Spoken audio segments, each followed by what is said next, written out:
Sir ಏನಿಲ್ಲ, ಇವತ್ತು ಆಯೋಗದ ಅಧ್ಯಕ್ಷರು ಎಲ್ ಮೂರ್ತಿ ಅವರು ಬಂದಿದ್ದರು. ಬಂದಾಗ ನಮ್ಮ ಮುನಿಯಪ್ಪನವರು ಗಲ್ದಿನೇ ಮುನಿಯಪ್ಪನವರು ಬಂದು ಅಳಲನ್ನು ತೋಡ್ಕೊಂಡ್ರು. ಪಾಪ ಏನು ಸಮಾಚಾರ ಅಂತ ನಾವು ವಿಚಾರಣೆ ಮಾಡಿದ್ವಿ. ಹೋದ ಸರಿ ನಾವು ಡಿ ಸಿ ಅವ್ರನ್ನ ಮತ್ತೆ ಯಾಕೋ ಇನ್ನೂ ಏನು ಸಮಸ್ಯೆ ಆಗಿದೆ ಈಗ ಮತ್ತೆ ಅಂತ ಕೇಳಿದಾಗ, ಊರು ಖಾಲಿ ಮಾಡಿಸ್ಬೇಕು, ನೀನು ಖಾಲಿ ಮಾಡು, ಇಲ್ಲ ಮನೆ ಹತ್ರ ಜಾಗ ಬಿಡು, ದಾರಿ ಬಿಡು ಅಂತ ಕೇಳ್ತಾರೆ. ಈಗ ವೆಂಕಟೇಶಪ್ಪನವ್ರ ಮಗ ಮುನಿಯಪ್ಪನವರು ಬರಬೇಕಾದ ದಾರಿ ಇವ್ರ ಮನೆಗೆ ಮಾತ್ರ ದಾರಿ ಬಿಟ್ಕೊಂಡಿದ್ದು. 93ರಿಂದ ಇವ್ರ ಅಪ್ಪ ಇದ್ದಾಗಿನಿಂದ ಕೂಡ ಅಲ್ಲಿ ದಾರಿ ಬಿಡಿ ಅಂದರೆ ದಾರಿ ಬಿಡ್ತಾಯಿಲ್ಲ. ಅವತ್ತು ಹೋರಾಟಗಳು, ಅಟ್ರಾಸಿಟಿ ಕೇಸುಗಳೆಲ್ಲ ಆಗಿತ್ತು. ಅವತ್ತಿಂದ ಹೋರಾಟ ಮಾಡ್ಕೊಂಬಂದು ಪಾಪ ಕಾವೇರಮ್ಮನ CS ಅವ್ರು ಇದ್ದಾಗ ಈ ಹೆಂಗೋ ಖಾಲಿ ಇದೆಯಲ್ಲ, ಖಾಲಿ ಮೇಲೆ ರೋಡ್ ಮಾಡ್ಕೊಂಬಂದು ನಿಮ್ಮ ಮನೆಗೆ ಸಪ್ರೇಟ್ ಅಂತೇಳಿ ಅನುಮೋದನೆ ಕೊಟ್ಟರು, ದುಡ್ಡು ಕೂಡ ಬಿಡುಗಡೆ ಮಾಡಿದರು. ಇವು ಮನೆಗೆ ಸಪ್ರೇಟಾಗಿ ರಸ್ತೆ ಕೂಡ ಮಾಡ್ಕೊಂಡವ್ರೆ. ಇವತ್ತು ಅವ್ರ ಉದ್ದೇಶ ಏನಪ್ಪ ಅಂದರೆ, ಪ್ರತಿ ಬೆಳಿಗ್ಗೆ ಸಾಯಂಕಾಲ ಮನೆ ಹತ್ರ ಓಡಾಡಿದ್ರೆ ಕಾರ್ಗೆ ಹತ್ಸ್ಬೋದಲ್ಲ ಇವನ ಮೇಲೆ ಅಂದು ತಂತ್ರ ಅಷ್ಟೇ. ಇವನು ಕೊಲೆ ಮಾಡುವ ಉದ್ದೇಶ ಏನಂದರೆ, SC ಅವರು ಈ ಊರಲ್ಲಿ ಇರಬಾರ್ದು, ಎಲ್ಲ ಕುರುಬರು ಇದ್ದೀರಿ ಅಂತ.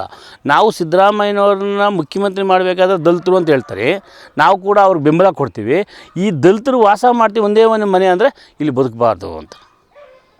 ಇದು ಇಲ್ಲಿ ವಾಸ್ತು. ಅದಕ್ಕೆ ಎಲ್ಲ ನಮ್ಮ ಮೂರ್ತಿಯವರಿಗೆ ನಾವು ಪಿಟಿಷನ್ ಕೊಟ್ಟಿದ್ದೀವಿ. CS ಸಾಹೇಬ್ರಿಗೂ ಗಮನಕ್ಕೆ ತೊಗೊಂಬಂದಿದ್ದೀವಿ. ಯಾವುದೇ ಕಾರಣಕ್ಕೂ ಇಲ್ಲಿ ರಸ್ತೆ ಬಿಡೋದಾಗಲಿ, ದಲಿತನ ಒಕ್ಕಲೆಬ್ಬರಿಸೋದಾಗಲಿ ಮಾಡಬಾರ್ದು ಅಂತ ನಾವು ರಿಕ್ವೆಸ್ಟ್ ಮಾಡ್ಕೊಂಡಿದ್ದೀವಿ.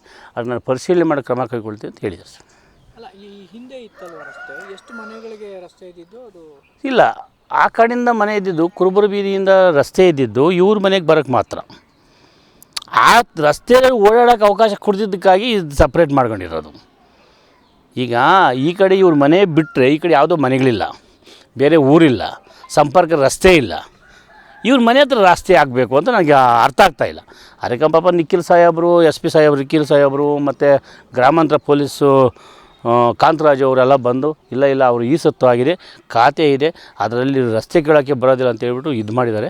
ಅದರಿಂದ ಸುರಕ್ಷಿತವಾಗಿದ್ದರು. ಈ ನಡುವೆ ಈ ರೌಡಿ ಎಲಿಮೆಂಟ್ಸ್ ಎಲ್ಲನೂ ಕೂಡ ಇಲ್ಲಿ ರೌಡಿ ಎಲಿಮೆಂಟ್ಸ್, ಯಾಕಂದರೆ ಒಬ್ಬ ದಲಿತ ಕುಟುಂಬ ಇರೋದು ಇವ್ರು ಸಹಿಸೋಕ್ಕಾಗ್ತಾಯಿಲ್ಲ. ಆದ್ದರಿಂದ ಇವ್ರನ್ನ ಬಹಿಷ್ಕಾರ ಆಗಿಬಿಟ್ರೆ ಚೆನ್ನಾಗಿರ್ತದೆ ಅಂತ ಅವ್ರು ತಿಳ್ಕೊಂಡವ್ರೆ.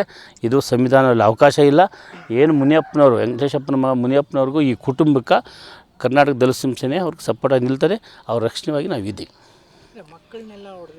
ಸರ್. ಅದೇ ಮೊನ್ನೆ ಹೋದ ವರ್ಷ ಅಂಬೇಡ್ಕರ್ ಜಯಂತಿಗೆ ಪೂರ್ತಿ ಸಿದ್ಧತೆಗಳು ನಡೀಬೇಕಾದ್ರೆ ಇಲ್ಲಿ ಒಲಿರು ಯಾಕೆ ನೀವು ಅಂಬೇಡ್ಕರ್ ಜಯಂತಿ ಮಾಡ್ತೀರಿ?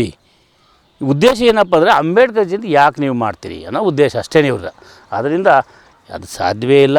ಬಾಬಾ ಸಾಹೇಬ್ ಅಂಬೇಡ್ಕರ್ ಸಂವಿಧಾನ ಇದೆ, ಎಲ್ರಿಗೂ ಸಮಬಾಳು ಸಮಪಾಲು ಎಲ್ಲ ಇದೆ. ಆದ್ದರಿಂದ CS ಸಾಹೇಬರು ಇವ್ರ ಮೇಲೆ ಶಿಕ್ಷೆಗೆ ಒಳಪಡಿಸ್ಬೇಕಾಯ್ತು. ಅಟ್ರಾಸಿಟಿ ಕೇಸ್ ಆದಾಗೆ ಇವ್ರನ್ನ ಅರೆಸ್ಟ್ ಮಾಡಬೇಕಾಗಿತ್ತು. ಅವತ್ತು ಮಾನವೀಯತೆ ದೃಷ್ಟಿಯಿಂದ ಏನೋ ಬಿಟ್ಟವ್ರು, ನನಗೆ ಗೊತ್ತಾಗಲಿಲ್ಲ. ಅಟ್ರಾಸಿಟಿ ಕೇಸ್ ಆದಾಗೆ ಮಾಡಬೇಕಾಗಿತ್ತು. ಈಗ ಏನಪ್ಪ ಅಂದರೆ, ನ್ಯಾಯಾಲಯದಲ್ಲಿ ಪ್ರಕರಣ ಇದೆ. ನಾನು CRCLಗೂ ರಿಕ್ವೆಸ್ಟ್ ಮಾಡ್ಕೊಂಡಿದ್ದೀನಿ, ಬನ್ನಿ ಆ ಬೇಲನ್ನು ಕ್ಯಾನ್ಸಲ್ ಮಾಡಬೇಕು ಆ ವ್ಯಕ್ತಿಗಳ ಮೇಲೆ ಅಂತ. ಅವನ್ಯಾರು ನಾಗೇಶು, ಯಾರವರು ಸಿದ್ದೇಶು, ಶಬರೀಶು, ನಾಗೇಶು ಇವ್ರ ಮೇಲೆ ಆನಂದು, ಇವ್ರ ಮೇಲೆ ರೌಡಿ ಎಲಿಮೆಂಟ್ಸು, ಇವ್ರ ಹತ್ರ ರೌಡಿ ಶೀಟ್ರ್ ಆಗಬೇಕು ಇವ್ರ ಮೇಲೆ, ಇಲ್ಲಾಂದರೆ ದಾರಿಗೆ ಬರೋದಿಲ್ಲ ಸರ್.